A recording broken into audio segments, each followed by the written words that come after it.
Alors, bienvenue sur le podcast Un lectorat minoré. Je suis Stella Marie, créatrice de contenu littéraire. À travers ce podcast, je souhaite mettre en avant des actrices du monde littéraire dont les profils ne sont pas conformes aux normes sociétales. Aujourd'hui, j'accueille Sarah, doctorante sur les représentations en littérature jeunesse. Bonjour Sarah, Bonjour Stella, ça va? ça va et toi? Ouais, parfait. Merci d'avoir accepté mon invitation. Merci à toi de m'avoir invitée. De rien. Est-ce que tu peux te présenter pour les auditeurs et auditrices qui nous écoutent, s'il te plaît? Oui, bien sûr. Je m'appelle Sarah Guélam et je suis en inscription de thèse. J'ai soutenu un mémoire sur les représentations de personnages enfantins non blancs dans les albums jeunesse et je cherche à continuer en thèse pour reprendre cette analyse de corpus, donc de l'ensemble des albums publiés en France entre 2010 et 2020 avec des personnages enfantins non blancs. Mais aussi en rajoutant deux terrains, les maisons d'édition, donc les personnes qui produisent ces représentations-là, mais aussi les lectrices. Parce qu'on entend beaucoup de discours sur on aurait besoin ou on n'aurait pas besoin de représentation. Et du coup, moi, je cherche à savoir quelle est la réception effective de ces représentations. Très bien. Où est-ce que tu as grandi dans quel contexte très brièvement, hein, tu n'es pas obligée de tout détailler. Alors moi, je suis née à Paris. J'ai passé 10 ans à Bruxelles et 10 ans à Marseille avant de revenir à Paris pour mes études. J'ai un rapport aux études assez particulier dans le sens où j'ai été décrocheuse scolaire. Mon bac, j'ai passé en candidat libre. C'était pas dit que j'aille jusqu'à la thèse, pas du tout. J'ai passé mon bac en candidat libre pour reprendre mes études. Et c'est là où je suis rentrée en France pour mes études. Très bien, d'accord. Est-ce que tu as d'autres intérêts à part la littérature de manière générale? À quoi tu t'intéresses dans la vie? À quoi je m'intéresse dans la vie? Je m'intéresse aux liens sociaux. Je m'engage dans plusieurs associations. Ça m'intéresse beaucoup les espaces pour les personnes marginalisées, pour et par les personnes marginalisées. Et par ailleurs, toutes sortes de médias. Je regarde des séries, je regarde des films, je joue à des jeux vidéo et pendant mon parcours universitaire, j'ai eu l'occasion d'étudier ces médias-là aussi. Ah oui, donc tu as été, actrice dans tes centres d'intérêt, en fait. Oui, parce que ça m'a intéressée. Quand je suis partie en Erasmus, j'ai eu l'occasion de choisir mes cours et du coup j'ai pu prendre par exemple un cours d'intro aux Game Studies et étudier les représentations de personnages LGBTQI+, dans les jeux vidéo. Parce que de fait, c'est pas du tout les mêmes enjeux qu'en littérature, puisque tu crées ton récit quelque part. D'accord. C'est hyper intéressant. Et du coup, toi, tu as choisi spécifiquement de te centrer sur la littérature. Donc, j'ai repris un peu ta formation universitaire. Est-ce que tu peux un petit peu détailler ton master en sciences humaines et sociales, métier de l'édition? Enfin, pourquoi déjà tu as voulu te lancer dans ces études qui sont assez conséquentes, j'imagine? Et ouais, qu'est-ce que ça t'a apporté par la suite? Bien sûr. Du coup, quand je me suis retrouvée à 18 ans, en décrochage scolaire, mon endroit préféré au monde, c'est une librairie qui s'appelle Filigrane, qui existe toujours à Bruxelles. Et j'ai demandé si c'était possible de travailler là-bas pour la blague, juste parce que j'y passais toutes mes journées, donc autant y travailler. Et ils m'ont engagée en tant qu'étudiante. Et je faisais tellement bien le taf, j'étais tellement curieuse, je leur ai demandé comment tout fonctionnait à la fin. Je n'étais pas en position de faire toutes les tâches parce que je n'étais que étudiante, mais j'avais appris le travail de libraire de A à Z juste parce que ça m'intéressait à ce point-là. Et j'aimais beaucoup ça. Je suis toujours libraire d'ailleurs, mais j'étais très frustrée, pardon, parce que quand tu es libraire, tu peux pas agir sur la production éditoriale. Tu conseilles à partir de ce que tu as sur ta table. Et il Mm. y a une jeune maman qui m'a demandé un album sur les cheveux frisés et j'avais rien. J'ai fouillé tout l'internet, je connaissais Mm. rien à rien, hein. J'ai débarqué en librairie parce que j'aimais bien cet endroit-là. Du coup, je m'étais pas posé la question, est-ce qu'il y a des albums avec des personnages non blancs? Mais Mm. j'ai été confrontée à une maman qui en cherchait et il n'y avait rien. Et ça m'a rendue furieuse. Et en fait, même si j'aime beaucoup le travail des libraires, il y a quelque chose de frustrant dans le sens où tu vois tout passer, tout ce qui est produit, et tu peux pas du tout agir. Ouais, t'as pas le droit d'émettre un avis. Si c'est pas une règle, c'est peut-être aux États-Unis où ils ont pas le droit de dire ce qu'ils pensent des livres ou. Enfin, ouais, d'émettre une opinion en fait sur leur vente, c'est ça? Je sais pas si c'est. Ça, je trouverais ça assez étrange. Non, ce qu'on n'a pas le droit de faire, c'est qu'on n'a pas le droit de refuser une vente, en France en tout cas. D'accord, ok. C'est-à-dire que si moi, il y a des livres que je ne commanderai pas, on n'a pas l'obligation de tout commander, de toute manière, on n'aurait pas Mm. la place pour. Mm. Euh, mais par exemple, ben là, le livre du prince Charles, on l'a pas en librairie. J'ai aucun problème éthique à l'avoir, c'est juste qu'on l'a pas. On le commande, on est obligé de le commander. Ok. Moi, il y a des livres transphobes qu'on m'a demandé et j'ai eu beaucoup de mal à les commander, mais je suis dans l'obligation de commander tout Oui, livre. voilà, c'est ça. Tu peux pas dire refuser. Ouais, d'accord, ok. Je peux pas refuser une vente. C'est pas que je peux pas Mm. donner mon avis. Je peux, si je veux, et ça m'est déjà arrivé, de donner Mm. mon avis sur un livre qu'on me commande. Mais Mm. par ailleurs, j'ai une obligation de vente. Donc, D'accord. je suis obligée de commander le livre.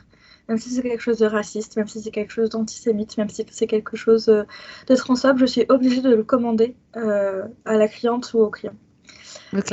Euh, mais là, c'est plutôt qu'il n'y avait pas. C'est que Mm. j'ai fouillé l'internet et du coup, j'ai donné une liste de livres auto-édités à la jeune maman, mais j'ai rien trouvé. Ça m'a énervée. Et très vite, j'ai vu qu'il y avait un manque de représentation. Et du coup, moi, je me suis dit, ben, déjà, je veux travailler dans les métiers du livre, j'aime ça. Donc, Mm. cette première année en tant que libraire m'a permis de me rendre compte de ça, que j'aimais ça et que j'étais capable de le faire, mais que j'aurais du mal à le faire sans études. Donc, j'ai passé mon bac en candidat libre, je l'ai eu, Mm. et je me suis inscrite en licence lettres, édition, médias audiovisuels. Donc, dès le départ, même si c'est une licence de lettres, j'avais du journalisme, des sciences d'infocom. C'est une licence assez pluridisciplinaire, dans l'idée de rejoindre un master d'édition. Moi, j'ai passé mon bac en candidat libre dans l'idée d'aller jusqu'au master d'édition, dans D'accord. l'idée d'avoir un impact sur les représentations disponibles. De Mm. dire, j'aime beaucoup la littérature jeunesse, mais c'est pas possible qu'il manque de Mm. représentation. Et pourquoi la jeunesse en particulier? Parce que bah, j'ai conscience, je vais y arriver. Je pense que c'est la littérature la plus importante. Mm. C'est-à-dire que si on regarde le, parce que j'ai passé mon bac en candidat libre, mais je l'ai passé dans une structure qui s'appelle le micro-lycée. Mm. Donc c'est une structure sur Paris, il y en a une aussi à Vitry, qui permet à tout élève décrocheur, décrocheuse de préparer le bac. Sur D'accord. ma promotion, donc il y a pas d'assiduité, c'est vraiment spécifiquement des personnes décrocheuses qui veulent repasser leur bac. D'accord. Et sur ma promo, je suis la seule à Ah oui. avoir fini un cursus universitaire, à ma connaissance. C'est-à-dire Ah que oui, avoir continué après, c'est ça. tout le monde s'est inscrit quelque part, mais Mm. tout le monde a décroché au Ok. bout de la première année. Peut-être qu'entre-temps, ils ou elles ont repris des cursus, mais en Mm. tout cas, dans la première année, je suis la seule à l'avoir validé. Et je me D'accord. rends compte que le bagage culturel que j'ai, parce que j'ai eu toutes ces lectures, m'a permis déjà de trouver ma place dans ces métiers, Mm. d'arriver à finir mes études et que avoir accès à la littérature, s'y retrouver, ça permet de se construire et ça permet beaucoup de choses.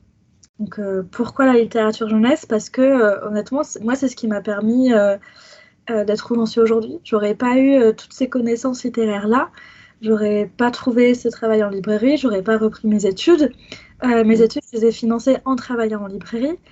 Donc c'est ce bagage culturel-là qui m'a permis de me sortir d'une situation dont d'autres ne se sortent pas. Je me rends compte que des personnes qui ont décroché, des personnes racisées à l'université, j'étais la seule. J'étais la seule dans toutes les pièces où j'étais. J'étais la seule personne non blanche. J'étais la seule à ne pas avoir fait, à ne pas avoir mis les pieds dans un lycée.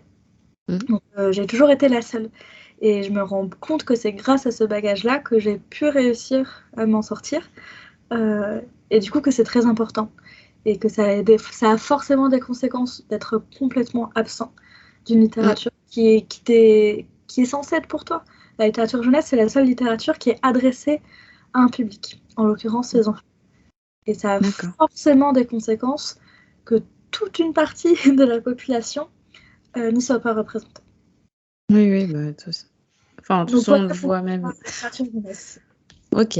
Bah, merci pour ta réponse détaillée. Ouais, du coup, donc tu as fait ton master, tu as aussi fait tes stages de M1 et M2 en librairie?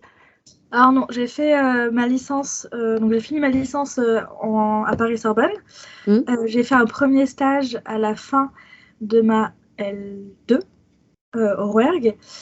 Et là, j'ai passé les concours pour tous les masters d'édition. C'est-à-dire que tous les masters d'édition... Ah, c'est sur concours Les masters d'édition, c'est sur concours. Donc, tu as plusieurs épreuves. Ok. Y a un entretien oral qui est surtout pour vérifier que tu sais où tu débarques, que tu as une idée de c'est quoi les métiers de l'édition, quel métier toi tu veux faire, quel secteur t'intéresse, pour vérifier que tu t'es pas perdu. Tu as un entretien oral et puis après, tu as une épreuve écrite. Voilà, chaque master a des épreuves différentes. Par exemple, le master de Cergy, c'est un master de communication, parce que tous les masters d'édition ne dépendent pas des mêmes disciplines. Le master que j'ai fait, c'est un master de sociaux. Celui de la Sorbonne, c'est un master de littérature. Celui de Cergy, c'est un master de com. Celui de...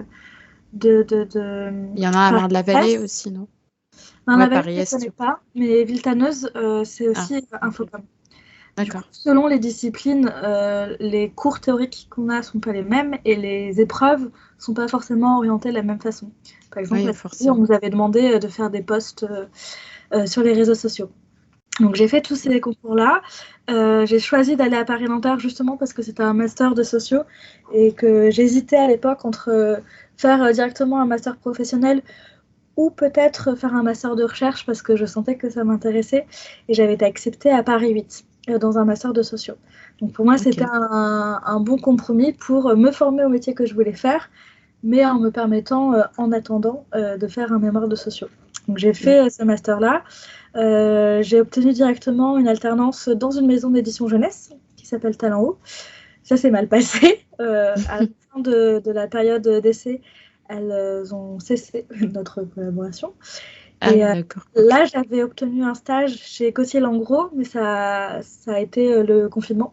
Donc, mon stage est tombé à l'eau. Et pour ma deuxième année de master, j'ai été chez Actes Sud Junior, qui est une maison d'édition. D'accord. Ouais, je vois. Ça a vraiment été un moyen surtout de me financer. J'ai commencé à 18 ans et j'ai jamais arrêté. C'est-à-dire que dès que j'étais pas en stage, pour le peu que j'en ai fait, parce que bout à bout, je pense que j'ai dû faire 1 an de stage, j'étais en librairie. Tu bossais à côté de tes études. Ah ben oui, j'étais complètement indépendante financièrement. J'avais une bourse, mais qui n'était pas très conséquente. Il y a des moments où j'étais à 60 heures semaine parce que j'étais étudiante, employée, et par ailleurs, j'étais au bureau de l'association féministe de mon université. Et il y avait beaucoup de responsabilités qui allaient avec ça. Donc, beaucoup d'heures. Comment tu le gérais, tout ça T'étais accompagnée émotionnellement ou... Je pense que j'avais pas le choix, surtout. C'est-à-dire que je faisais tout ce que je faisais parce que je devais le faire. Et je pense que je suis quelqu'un qui arrive à travailler beaucoup et rapidement. Je sais que, par exemple, pour les cours, j'ai certaines facilités. Il y a des cours que j'ai complètement... où j'ai pas été, tout simplement, parce que ça tombait sur des salons, des réunions, et j'arrivais à récupérer le cours, le lire dans la nuit et aller au partiel le lendemain matin et Ah ouais, oh là là, je sais pas sortir. comment tu. Moi, c'est impossible. Ok. Donc, voilà, pour dire que j'avais ce privilège-là d'avoir certaines facilités. Mais t'assimiles bien. Ok. Je suis, Chapeau. je travaille efficacement, autant dans la sphère mi-temps que par rapport à la charge que j'avais en tant qu'étudiante. Et par ailleurs, j'étais et je suis très bien accompagnée. Donc, ce qui fait que si jamais j'étais trop crevée, je pouvais complètement m'endormir chez des potes, avoir des câlins et la nourriture. Donc, c'est comme ça que j'ai survécu à mes 5 années de master. Et à la fin de mon master, il a fallu que je cherche un travail. Et ce qui s'est passé, c'est qu'il y a eu les assises de l'édition jeunesse, pendant lesquelles il y a eu une table ronde sur la cancel culture, et ça a été catastrophique. Dans quel sens? Dans le sens où c'était une directrice de master d'édition, justement, qui a tenu des discours, mais complètement inacceptables. Elle nous expliquait, mais cancel culture au premier degré, en nous expliquant que on dit cancel culture et on parle de wokisme parce qu'on ne peut pas le traduire en France, parce qu'en France, c'est les Lumières et que c'est pas acceptable dans notre langue. Enfin, n'importe quoi. En fait, elle a été, parce que j'en ai parlé depuis avec le SNE et le CNLJ, et de ce que j'en ai compris, on a proposé ce nom un peu à la dernière minute. Étant donné que c'est une professeure des universités, il y avait cette idée que, a priori, elle aurait une posture de chercheuse, donc qui se veut neutre ou le plus neutre possible par rapport à son sujet. En fait, elle a juste pris la tribune pour dire qu'on allait brûler tous les livres, enfin tout ce qu'on a pu entendre autour de la cancel culture et du wokisme. Et après, il y a eu une table ronde où Laurent Safou était toute seule, la pauvre, sur scène. Ah oui, j'en ai entendu parler. Ok. Et on lui a demandé, c'est quoi les livres que vous voulez brûler? C'était horrible, et du coup, c'était tellement horrible, et je me sentais tellement mal pour Laura que je me suis levée, j'ai pris le micro, et je leur ai dit, moi, j'ai fait mon mémoire sur les personnages enfantins non blancs. Et c'est très drôle parce qu'elle faisait une séparation entre les personnes blanches, du coup, qui seraient sur les faits et qui seraient neutres et objectifs, et qui ne seraient pas dans l'émotion. Et du coup, les personnes concernées qui seraient émotives et irrationnelles. Et c'est très drôle parce que moi, j'ai produit des statistiques, j'ai produit des chiffres, et les seules personnes qui ont été émotionnelles, qui m'ont répondu, qui ont été affectées, c'est des personnes blanches. Et là, dans la salle, tout le monde fait « Ah, mon Dieu !» Et voilà. C'est en ligne, hein, si jamais vous voulez écouter ce beau moment. La table ronde est encore en ligne. Et c'est très drôle parce que la directrice de thèse que j'envisageais d'avoir à un moment donné m'a envoyé un mail directement. Elle suivait l'événement en ligne en me disant... En direct, elle m'a dit « Félicitations, t'as enfin abandonné l'idée de travailler dans l'édition, bienvenue dans la recherche. » Et effectivement, après ça, on m'a refusé un poste parce que j'avais pris la parole. Alors, c'était pas dit comme ça, mais c'était dit que on ne voyait pas trop être assistante éditoriale, puisque il fallait que j'apprenne à choisir les moments où je devais prendre la parole. Et que je ne savais pas où était ma place. Donc, il y a cette idée dans l'édition où tu fais partie d'un système, tu es à une position précise et tu dois respecter ta place. C'est ça. Tu es assistante. En gros, si vous voulez, assistante d'édition, le travail, c'est tu assistes l'éditeur. Donc, l'éditeur, il choisit le texte sur lequel on va travailler. Donc, il choisit, on va publier tel texte. Et l'assistante éditoriale, en fait, c'est son assistante. Elle fait en sorte que le rétro-planning soit respecté. Donc, c'est elle qui est en contact avec tout le monde, avec les correcteurs, avec la fabrication, et qui fait en sorte que tout soit fait dans les temps. Ce qui fait que, et ça m'est arrivé en stage, tu peux te retrouver à faire tout le travail sur des projets que tu ne choisis pas. Et moi, pendant un de mes stages, d'ailleurs pendant tous mes stages, j'ai travaillé sur des projets qui étaient racistes, sexistes. Et, comment tu fais pour avoir une impartialité comme ça Bah, la première fois que ça m'est arrivé, je l'ai dit très honnêtement, en disant, du coup, à l'éditrice, par contre, j'ai relevé des choses qui me semblaient racistes. Elle m'avait répondu, oui, je sais, mais c'était pire avant. Je t'amène. D'accord. Et mais je comprenais pas, mais pourquoi c'était une maison d'édition féministe? Pourquoi vous choisissez de publier un texte que vous trouvez raciste? Ça me dépassait. Alors, et ça arrivait plusieurs fois, et donc de fait, ça n'a pas fonctionné. Elles m'ont demandé de partir au bout de 3 mois. Et, ah oui, d'accord. l'autre tu déranges et puis... Bah, vraiment, elles m'ont dit ça que je connaissais pas ma place. Et ça, c'est quand t'es assistante éditoriale, t'es pas censée dire quoi que ce soit. Et du coup, il y a un moment donné où je me suis posé la question de est-ce que j'en serais capable? Est-ce que je serais capable de passer 2-3 ans à être assistante de quelqu'un, à travailler sur des textes que je trouve nocifs? Parce qu'il y a ça aussi, c'est que c'est pas juste qui m'intéressent pas ou qui sont pas ce que moi j'éditerais si j'avais le choix. C'est de publier des livres qui me donnent envie de mourir, en sachant qu'ils sont destinés à des enfants. Est-ce que je suis capable de faire ça 3 ans dans l'espoir peut-être un jour d'avoir un poste où j'aurai mon mot à dire? Et la réponse c'était non. Et de l'autre côté, leur vision qu'ils avaient de moi, c'était de dire que j'en aurais pas été capable. Mais pas dans le sens où ça m'aurait bouffé, dans le sens où j'aurais eu des rapports trop conflictuels avec les équipes. J'aurais pas été capable de faire mon taf, c'est-à-dire de rester à ma place et d'être juste assistante. Et je sais pas si j'en aurais pas été capable. Je pense que si j'avais dû le faire, j'aurais pu le faire. Mais je pense par contre que ça aurait été beaucoup trop dur. pour toi. Ah ben non. J'aurais eu envie de mourir.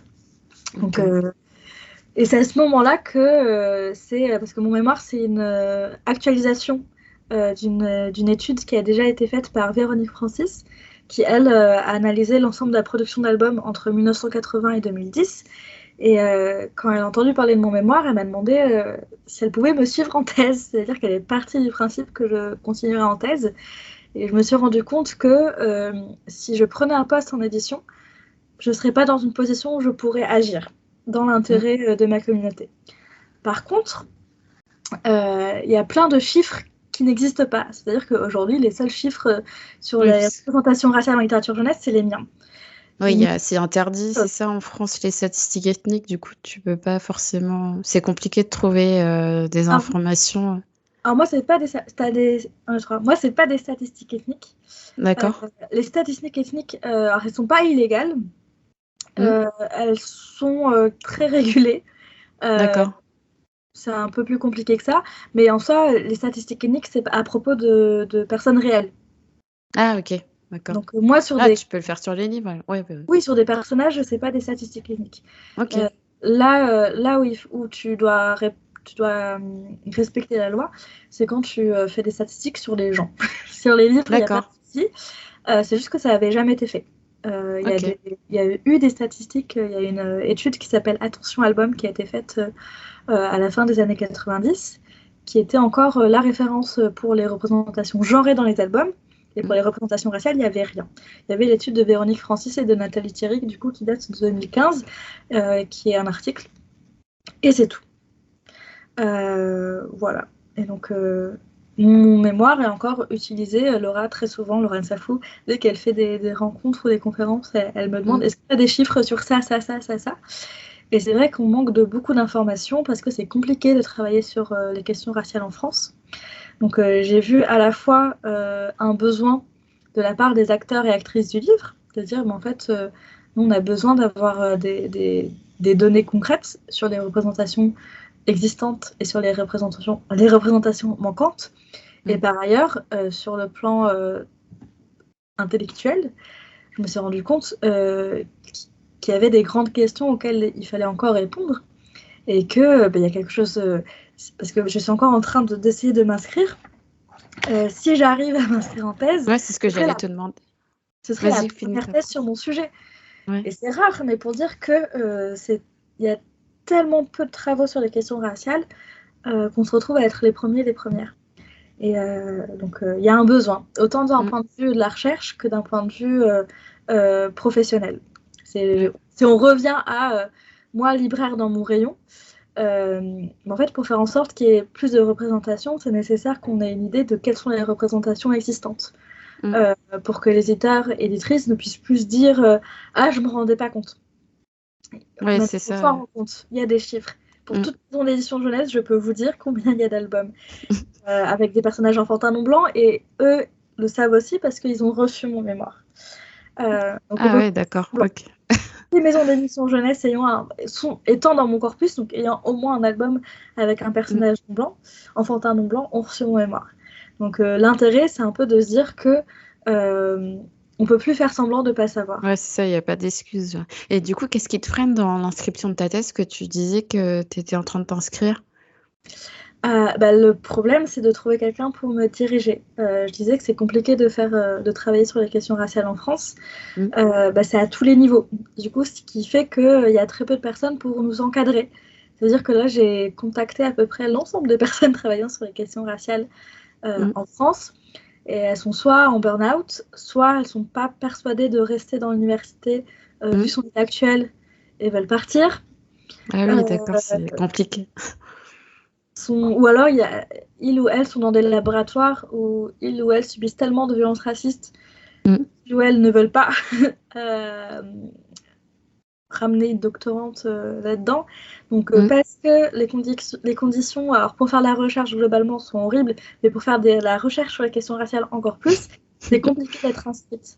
C'est-à-dire que moi, toutes les personnes que j'ai contactées m'ont dit que mon projet de thèse était merveilleux. Il y en a même une qui m'a dit que si elle devait refaire sa thèse aujourd'hui, ce serait ça son sujet. Sur ça? Ah oui. Mais pour l'instant, j'ai pas trouvé de personne qui est Ouais, il pas n'y en a pas position. d'action derrière. En fait, c'est pas qu'elles veulent pas, c'est juste qu'elles sont pas en position de me diriger. Ouais, elles Autant sont pas d'un point de capables. vue, autant d'un point de vue de statut, c'est-à-dire qu'il y a quand même, il faut avoir un certain statut pour pouvoir diriger quelqu'un en thèse. Ouais, D'un point de vue humain, faut être enfin, en maître de conf ou... faut avoir son habilité à diriger la recherche. Ah oui, HDR, ouais. Ok. Faut avoir son HDR.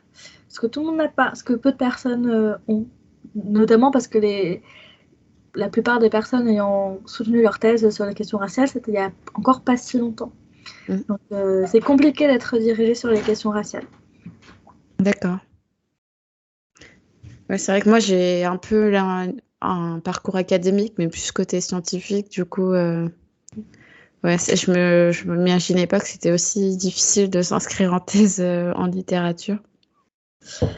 Alors ça l'est pas, ça dépend de ton sujet.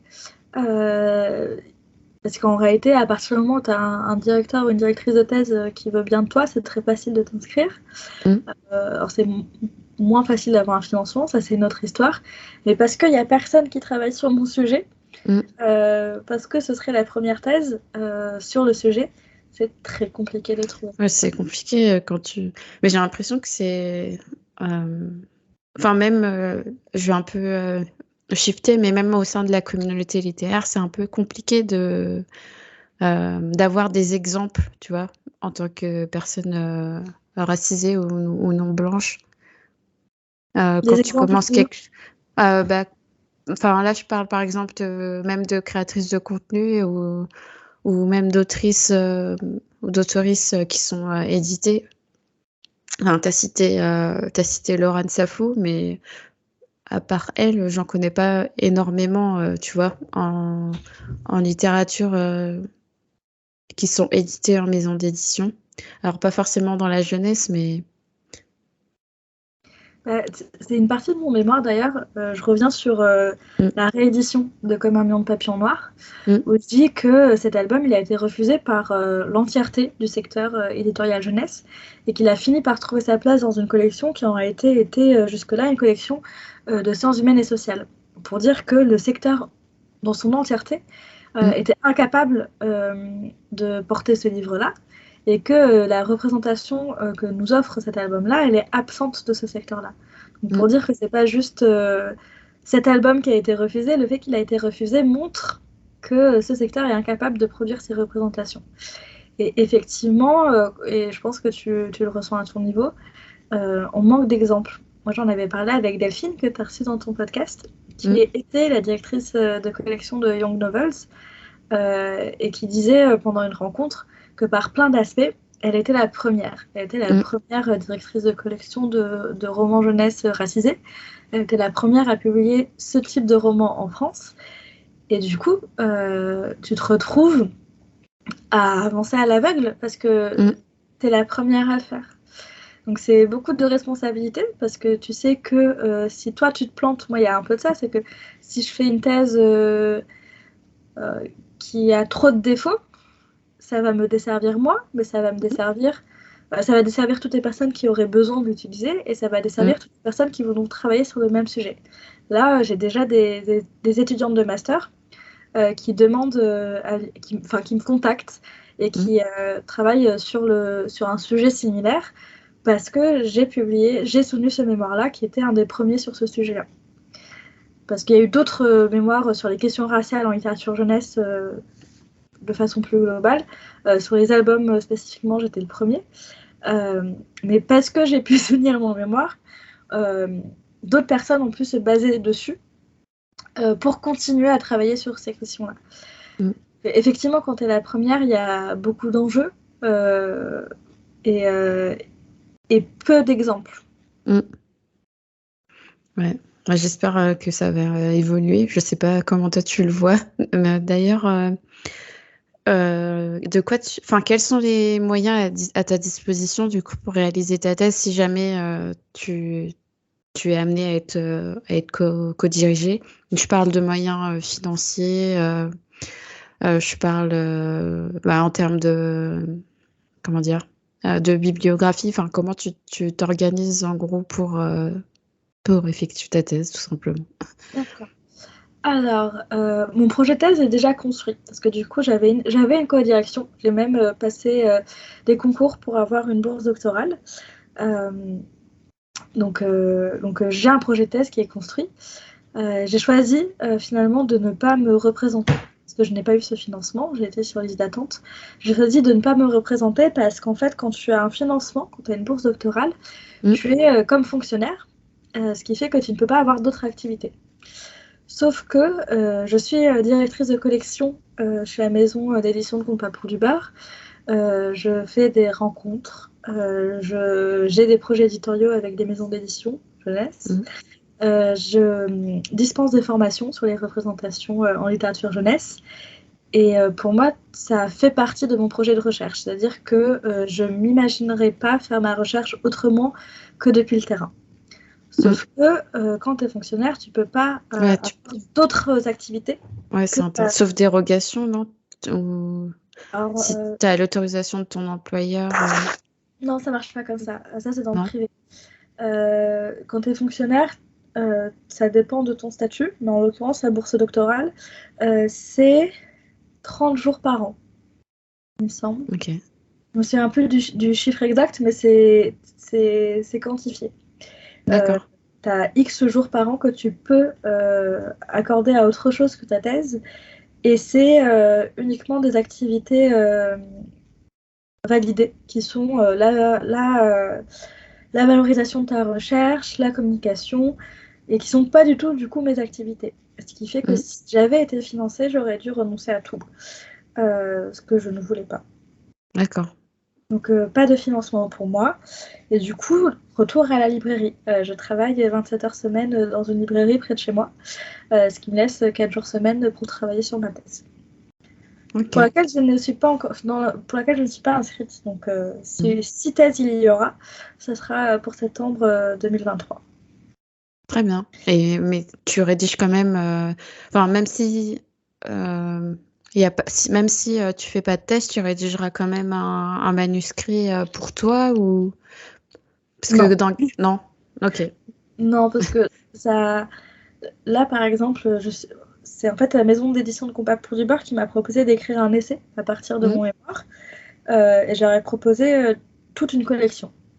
L'idée c'était en fait je me suis rendu compte qu'il y avait plein de personnes qui avaient vu passer mon mémoire, qui ne souhaitaient pas le lire, mais qui avaient des besoins concrets, c'est-à-dire des directeurs, directrices de crèche, des personnes qui avaient besoin d'avoir un regard sur le fond, sur la bibliothèque qu'ils mettaient à disposition des enfants lecteurs, lectrices, mais qui n'allaient pas lire et qui avaient ni l'intérêt, ni le temps, ni le besoin de lire tout mon mémoire. Et du coup, j'ai proposé à Pas pour du beurre de publier une collection de guides sur les représentations en littérature jeunesse. Et les premiers sortent en janvier 2024. Donc là, D'accord. mon année 2023, avant la thèse, si thèse il y a, va être consacrée à ça. Parce que du coup, il y en a un sur la race que je vais écrire. Il y en a un sur les personnages LGBTQI+, que je vais coécrire avec un masterand qui travaille sur les représentations trans dans les albums. Et le troisième sera sur les albums antisexistes par une doctorante qui travaille sur les albums antisexistes. Ok.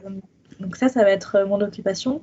Et non, une thèse, ça demande quand même certaines choses que je ne pourrais pas faire de moi-même. Ça ne veut pas dire que j'arrêterai de faire de la recherche pour autant. Mais c'est soit je m'inscris en thèse, soit je trouve d'autres moyens de réfléchir aux représentations en littérature. Je reste quand même déterminée à faire cette thèse. Au pire, si je ne trouve pas de personnes spécialisées sur les questions raciales pour me diriger, je trouverai quelqu'un en littérature jeunesse qui acceptera de me diriger sans maîtriser le sujet, sous la justification de c'est la première thèse sur le sujet, elle doit être faite. Même si je suis dirigée par quelqu'un qui maîtrise pas complètement mon sujet, c'est pas grave. Il faut juste que cette thèse soit faite. Donc je serai en thèse en septembre 2023, d'une façon ou d'une autre. Je te le souhaite. Avec une direction qui sera plus ou moins solide, mais inscrite je serai. Et pour les moyens à ma disposition, j'ai déjà fait mon analyse de corpus que j'ai pu constituer grâce à la BNF. Je ne sais pas si vous connaissez le dépôt légal, mais tout livre publié doit être envoyé à la Bibliothèque nationale de France, ce qui fait que tous les albums jeunesse sont disponibles à la Bibliothèque nationale de France. Moi, j'ai épluché en ligne et je me suis explosé les yeux tous les catalogues de toutes les maisons d'édition jeunesse et j'ai pu consulter ces albums à la BNF. Donc c'est comme ça que j'ai constitué mon corpus. Et après, j'ai deux terrains. L'un qui sera du coup des classes. Il faut que je contacte, ce sera mon programme de la première année, contacter des enseignantes pour pouvoir avoir accès à des classes. Et donc là, je pense que je passerai par le syndicat Sud-Éduc 93, parce que je serai plus ou moins garantie de trouver des enseignantes qui seront intéressés par le fait de travailler sur les questions raciales avec leurs élèves. Et l'autre partie, du coup, ce sera les maisons d'édition qui publient les albums de mon corpus. Et là, il va falloir que j'obtienne d'elle qui me laissent rentrer dans leurs locaux, ce qui n'est pas gagné. Ça va être au programme de ma première année de thèse. De revoir mon corpus, parce que dans mon mémoire, j'ai traité uniquement des représentations raciales. Et il y a plein de choses que je n'ai pas abordées. Je n'ai pas fait d'intersection entre genre et race. Je n'ai pas traité des adultes qui sont présents dans les albums où il y a ces personnages enfantins non blancs. Il y a aussi la question des espaces. Est-ce que ces enfants, on les voit uniquement à l'extérieur, dans des contextes scolaires, ou est-ce qu'on les voit dans leur intimité chez eux?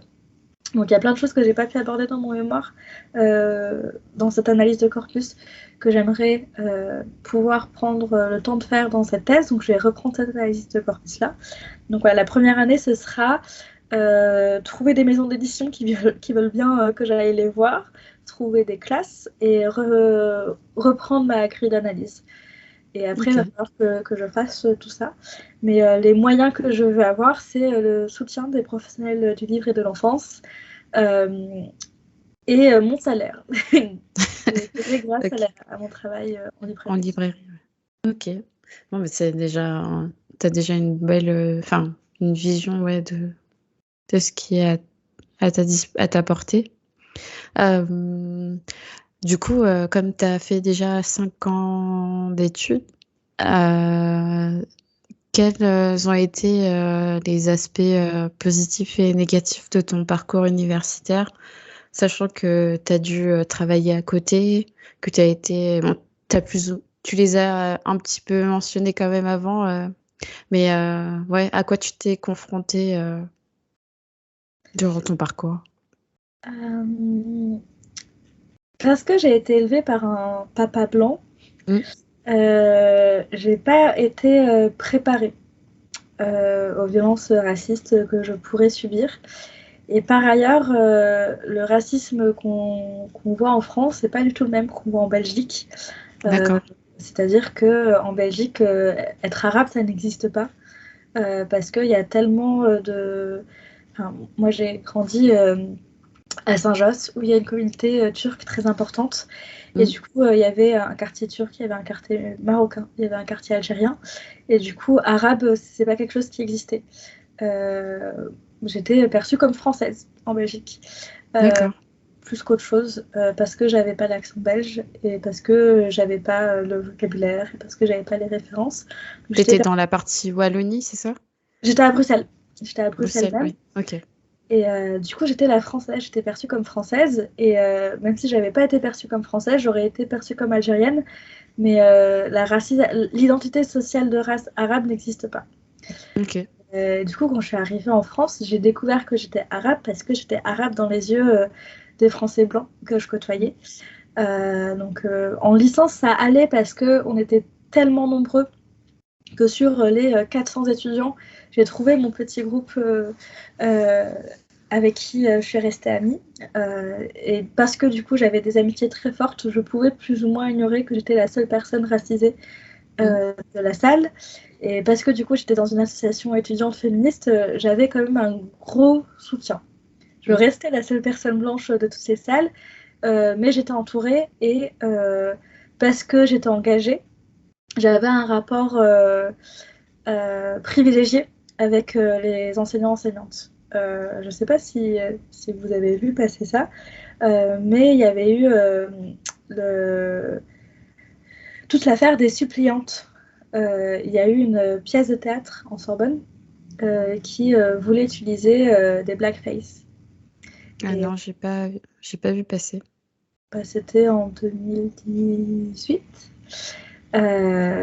Ça s'est passé en Sorbonne et c'est là où j'ai vu que de fait j'avais un rapport privilégié qui me préservait parce qu'il y a une étudiante noire qui a été voir le service culturel pour leur Mm. dire mais qu'est-ce qui se passe, parce que Mm. c'était une pièce de théâtre qui était au programme culturel de la Sorbonne, qui était financée par le service par la FSDE de l'université, et on l'a envoyé bouler. Ah oui, d'accord.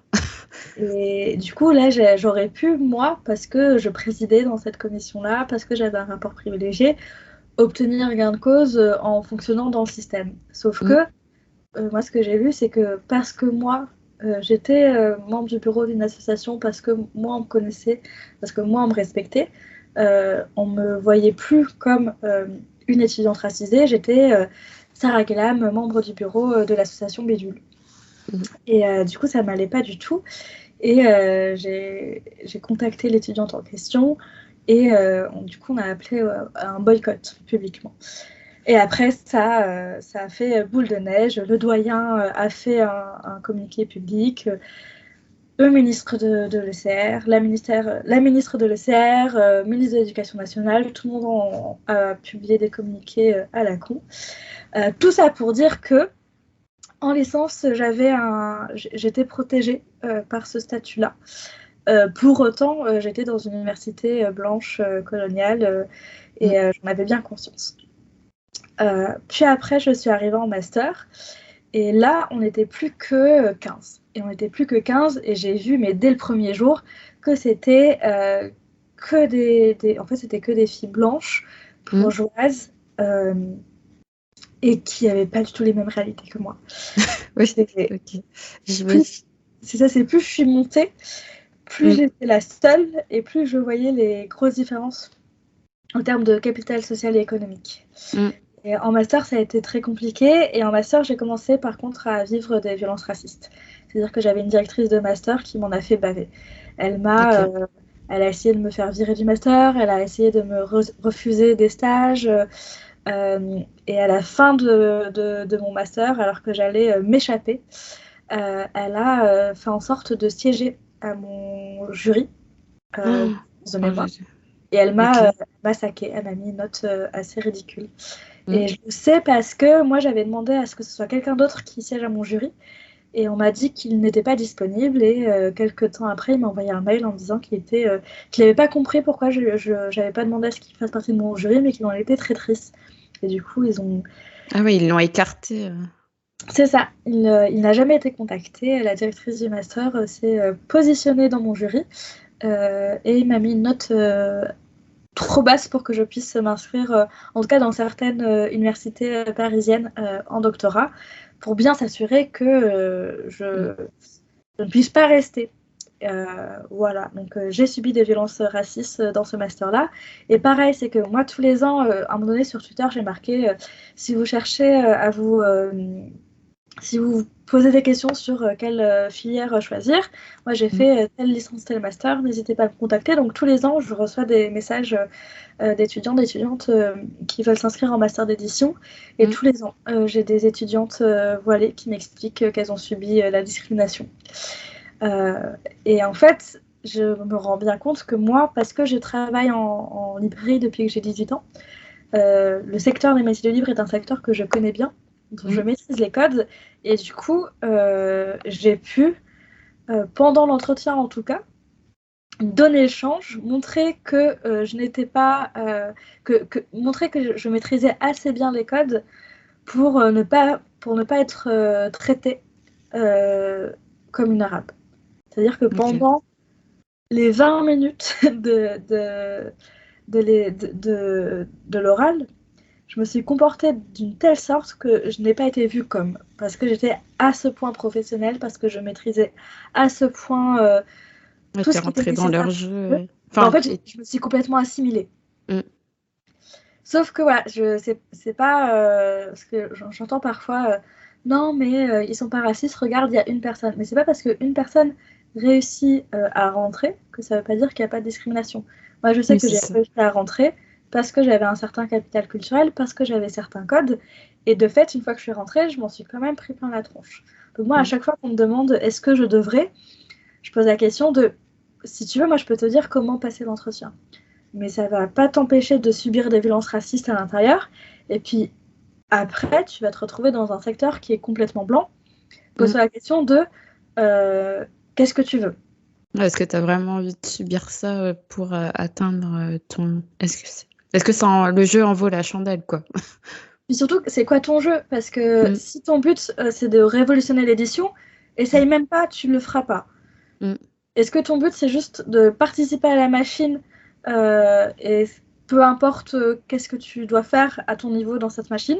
Dans ce cas, oui, je peux te dire comment faire tout bien comme il faut pour peut-être, parce que tu peux quand même subir du racisme, pour peut-être trouver un poste. Je peux te dire comment te comporter, qu'est-ce qu'il faut faire, quelle ligne avoir sur son CV, quoi dire pendant ton oral, quoi écrire pendant ton écrit. Je peux te dire qu'est-ce qu'il faut faire pour arriver. Mais tu vas quand même arriver dans un secteur raciste. Donc la question, c'est qu'est-ce que tu veux faire? Moi, je sais que je me suis rendu compte que je ne pouvais rien faire qui m'irait. Du coup, j'ai choisi de ne pas y aller. Moi, je peux te dire comment y aller, mais est-ce que tu veux y aller et pourquoi tu veux y aller? Donc moi, c'est plutôt ça le conseil que je donnerais. Mon parcours universitaire, j'ai fait tout ce qu'il fallait pour avoir un poste en édition et je n'ai pas de poste en édition. J'aurais pu. Je pense, si j'avais essayé plus, mais j'ai pas essayé parce que très vite je me suis rendu compte que je serais très malheureuse si je devais être l'assistante d'un éditeur ou d'une éditrice qui me forcerait à travailler sur des projets qui seraient pour moi complètement nocifs. Et du coup, si ton rêve c'est de faire de l'édition et que tu en as à peu près rien à foutre de ce que tu publies, bah oui, c'est possible. Voilà, après, il y a enfin, chacun a sa propre conscience et sa propre éthique à mettre en place dans son travail. Donc, si tu peux en faire abstraction, tant mieux pour toi. Mais bon, c'est vrai que c'est un peu compliqué. Bah, moi, je mets... j'ai zéro jugement sur comment quelqu'un choisit de vivre dans un système raciste. Ouais, c'est ça. Et toi, tu peux juste T'as pas avoir... le choix. Bah, je sais pas, moi, je sais qu'il y avait une personne noire dans ma promo qui a travaillé pour Disney. En termes d'éthique, on n'est pas sûr de... Oui. Voilà. Mais en même temps, je suis en fait, si toi, tu y trouves ton compte, ben, prends le salaire, j'ai envie de dire. Donc, ouais, ça dépend, c'est quoi ton but. Si ton but, c'est de révolutionner la littérature jeunesse, c'est pas Disney. Si ton but, c'est d'avoir un job qui te plaît et d'avoir un beau salaire, go Disney. Donc, il n'y a pas de... Il n'y a pas de... Comment dire? n'y a pas de solution qui fonctionne pour tout le monde. Ça dépend de Mm. quelle est ta position et qu'est-ce que tu veux en faire. Ok. Du coup, bon, je vais pas trop poser la question, qu'est-ce que tu penses du milieu éditorial français? Je pense que tu l'as plus ou moins, tu as plus ou moins répondu, mais du coup, dans quelle institution t'as préféré travailler? Oh, c'est dur. Parce que moi, du coup, j'ai travaillé en librairie, j'ai travaillé en milieu scolaire, j'ai été la madame BCD, donc c'est la bibliothèque dans les écoles élémentaires, et j'ai travaillé en Mm. maison d'édition. Et j'ai aimé les trois pour des raisons complètement différentes. En librairie, je pense qu'il faut l'avoir connu pour s'en rendre compte, mais tu réponds vraiment à des besoins. Moi, j'ai eu des mamans qui sont venues en pleurs dans la librairie me demander des conseils parce que leur enfant se faisait harceler à l'école. J'ai eu des mamans me dire que leur petite fille venait de leur faire leur coming out et qu'elle voulait leur offrir quelque chose avec des personnages lesbiens. J'ai eu des moments en librairie, mais forts et merveilleux. Mm. Et je sais que dès que j'ai travaillé en maison d'édition, ça m'a manqué de ne pas être en contact avec les clients, L'humain. surtout quand c'est des enfants. Il y Mm. a quelque chose de magique quand tu partages un livre à un enfant. Donc je sais que j'ai beaucoup aimé la librairie parce qu'il y a ça. Après l'édition, il y a quelque chose de magique parce que tu crées un livre. Mm. C'est assez fou. Moi, je suis encore dans le déni du fait que je suis directrice de collection et qu'il va y avoir des livres qui vont être imprimés pour de vrai. Mais quand toutes ces discussions, tout ce travail, tout ce qu'on aura, parce que cette collection, c'est encore une fois, c'est la première, il n'y a rien qui ressemble vraiment des guides à destination des professionnels du livre et de l'enfance, il n'en existe pas vraiment. Il y a la Mm. vulgarisation de recherche, il y a plein de choses, mais pour l'instant, ma collection, elle n'existe que dans mon cerveau. Il n'y a que moi vraiment qui sais ce que je veux faire et comment je veux faire. Du coup, quand ça va naître, quand je vais pouvoir le voir et l'avoir dans mes mains, il y a quelque chose d'assez magique. Et puis, on le voit avec Laura, c'est que Laura, elle a publié le premier album avec un personnage enfantin non blanc culturellement marqué. Mm. Et ça a eu un impact que tu peux pas avoir en tant que libraire. Parce que tu dépends de ce qui existe. Alors aujourd'hui, il existe beaucoup plus de choses, heureusement.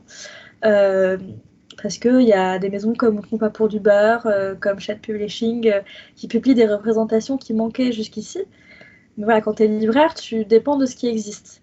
Et du coup, à l'édition, il y a cette possibilité de vraiment participer à l'histoire de l'édition jeunesse et de pouvoir offrir des choses qui jusqu'à là étaient absentes. Puis il y a cette chose aussi de pouvoir accompagner un auteur ou une autrice jusqu'au bout, de pouvoir Mm. l'aider, la pousser à accoucher du bébé. Donc je dirais l'édition, même si la librairie, j'aime beaucoup ça. Ok. Euh, ouais, du coup, est-ce que tu as fait des rencontres marquantes depuis tes débuts? Bon, je suppose que tu m'as cité Laura Nsafou. Tu m'as Euh, cité aussi la maison d'édition Compas pour du beurre, mais Bah, pour revenir du coup aux assises de l'édition jeunesse, ce qui est très Mm. drôle, c'est que du coup, mon ancienne co-directrice de thèse, potentielle co-directrice de thèse, m'avait dit que je m'étais grillée dans l'édition. Ah Et en ouais? fait, ce qui est pas faux, parce que du coup, pour plein de personnes, c'était impossible pour moi de travailler en tant qu'assistante, puisque j'avais une opinion, quelle drôle d'idée. Mm. Mais de fait, il y avait des personnes dans la salle qui étaient aussi énervées que moi et qui ont été consolées et rassurées du fait que je prenne la parole. Et parmi elles, il y avait Elsa Kedadou, je ne compte pas pour du beurre, et c'est comme ça qu'on a commencé à travailler ensemble. C'est qu'elle est venue me voir après la rencontre pour me remercier d'avoir pris la parole. Et on a commencé à discuter et à travailler ensemble comme ça. Et du coup, je trouve ça drôle que ce moment qui de fait m'a fermé des portes, m'en a ouvert d'autres. J'ai rencontré à la maison d'édition les éditrices de Shell Publishing. Donc voilà, les personnes avec qui je travaille aujourd'hui, je les ai rencontrées grâce à ce moment. Et du coup, la Mm. rencontre qui m'a le plus marquée, c'est Elsa, donc on parle pour du beurre. Et Et c'est par cette prise de parole que j'ai rencontré Elsa, qui est une grande amie que j'aime très fort. Et c'est grâce à elle que cette collection va naître, parce que j'aurais pas pu la faire avec d'autres personnes ou à un autre endroit. Ok, très bien. Ouais, du coup, t'es une actrice dans la sphère littéraire et dans le milieu éditorial, mais est-ce que tu consommes des livres? Ah bah oui, quand même. Déjà, sous quel type? T'es plus format papier, format numérique? Alors, je lis que sur papier. Euh, Ok. Parce que vraiment, juste par confort. Mm. Et c'est vrai que ça fait longtemps, je me rends compte, parce que comme beaucoup de monde, j'ai un compte Goodreads, que je lis beaucoup d'albums pour faire ma veille et d'essais pour la thèse. Et je pense que l'un des gros problèmes quand on commence à travailler sur les livres, c'est de retrouver une lecture naïve. Ce que j'entends par là, Ouais, c'est qu'on je t'apprend à comprends. avoir certaines lectures. Donc à Mm. l'université, on m'a appris à avoir des lectures analytiques. Mm. Euh, Pendant mes stages dans l'édition, on m'a appris à avoir des lectures, soit de correction orthotypo, soit pour faire des fiches pour savoir si on allait publier des livres. Et du coup, j'ai du mal à me détacher de ces lectures professionnelles-là. Mm. D'être face à un texte sans chercher à l'analyser, sans chercher à savoir s'il pourrait être publié, sans faire attention à comment il pourrait être réécrit. Donc c'est très compliqué pour moi d'enlever toutes ces lunettes-là. Mm. Pareil, quand je suis en librairie, que je regarde les albums, j'ai du mal à me dire juste « Oh, il est beau ». Tout de suite, je fais attention, est-ce qu'il y a un personnage non blanc? Est-ce qu'il y Ouais, a un c'est ça, ouais. personnage Tu féminin? conscientises tout, quoi. Ouais. Oui, non, si décrocher le cerveau, c'est compliqué. Mm. Ouais, je m'en suis rendu compte aussi, même moi. Enfin, je suis pas forcément au même niveau de recherche que le tien, mais forcément, quand tu t'intéresses aux questions raciales, et que et que tu t'en rends compte, enfin, c'est pas que tu peux pas te permettre de lire n'importe quoi, mais du coup, tes choix de lecture sont beaucoup plus réfléchis, je dirais, et engagés. Enfin, en tout cas pour moi. Non, ça fait complètement sens. Moi, c'était... je sais pas si tu l'avais vu passer, à un moment donné, il y a Alice Coffin qui a publié Le génie lesbien, dans lequel elle dit qu'elle Oui. lit plus que des autrices et plus d'auteurs. Mm. Et je me suis elle, c'est un choix réfléchi et conscient. Et moi, je me suis rendu compte que je faisais pareil, mais que ça n'avait pas été.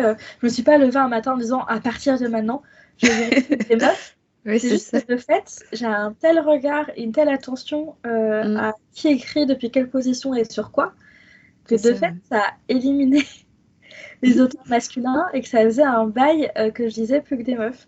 Parce que mon dernier roman écrit par un homme, ça avait été une catastrophe. J'en étais ressortie traumatisée.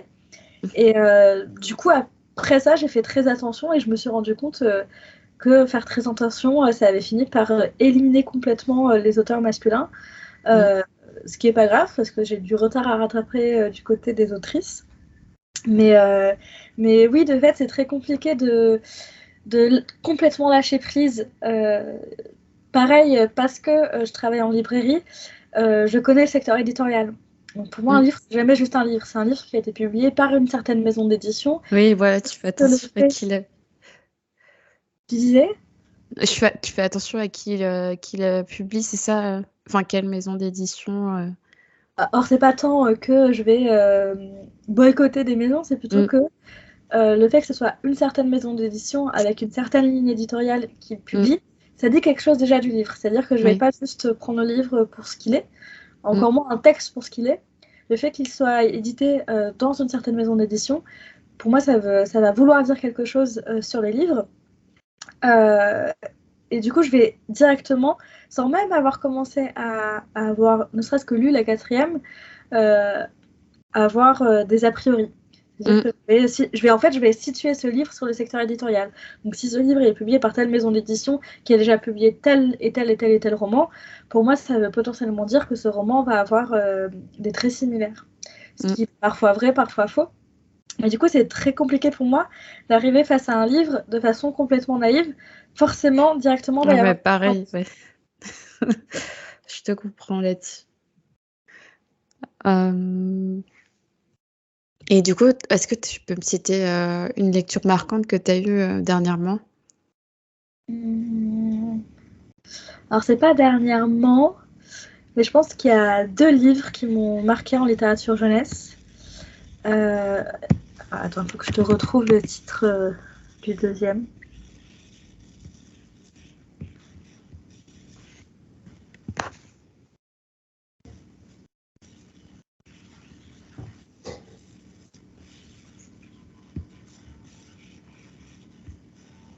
Voilà, alors il y en a 2. Et les 2 sont chez Talent Haut, maison d'édition féministe où j'ai travaillé du coup pendant 3 mois. Le premier, c'est En apnée. C'est le premier livre sur lequel j'ai travaillé en tant que du coup assistante éditoriale alternante à l'époque. Et c'est une traduction, c'est un roman tout en vers pour à partir de 8 ou 9 ans.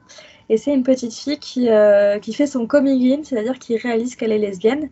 Et il m'a particulièrement touchée parce que le premier réflexe de cette jeune fille quand elle comprend qu'elle a un crush sur sa copine de classe, c'est qu'elle va vers une bibliothécaire. Et en tant qu'ancienne bébé lesbienne et en tant que professionnelle du livre, le fait que cette très jeune fille aille vers une professionnelle du livre pour comprendre ce qui se passait, ça m'a beaucoup touchée. Et c'est très juste et très bien écrit. Et l'autre, c'est L'Aimé de René Vivien, qui n'est absolument pas un roman jeunesse, mais qui fait partie de la collection Les Plumées, qui est une collection qui est passée en adulte après son lancement, qui est du coup une collection de réédition de textes oubliés d'autrices qui ont du coup été plumées par l'histoire.